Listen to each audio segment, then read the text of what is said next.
Les femmes gagnent 20% de moins que les hommes si on ramène tout à temps complet, donc temps partiel et temps complet ensemble.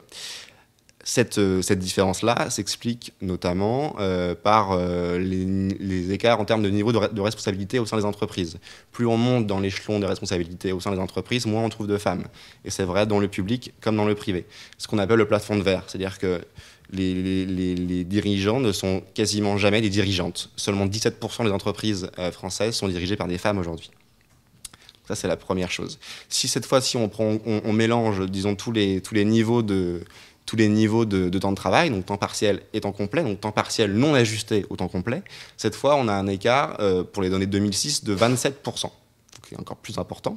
Pourquoi ? Parce que les femmes sont plus nombreuses que les hommes à travailler à temps partiel, et notamment à temps partiel subi. 75% des 1,5 million de personnes qui travaillent à temps partiel subi sont des femmes. Donc ça veut dire quoi ? Ça veut dire qu'en fait, on impose finalement aux femmes un temps partiel qui, du coup, évidemment, a un impact sur son niveau de revenu à la fin du mois. C'est très logique.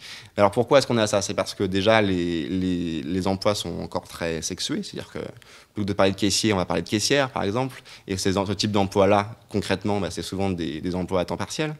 Et puis il y a une forme de masochisme ambiant où en fait, voilà, pour s'occuper des enfants, dès qu'il y a un problème à la maison, on va plutôt avoir tendance à appeler des femmes que des hommes, ce qui fait que le temps de travail, la carrière des hommes va être de façon générale avantagée par rapport à celle des femmes.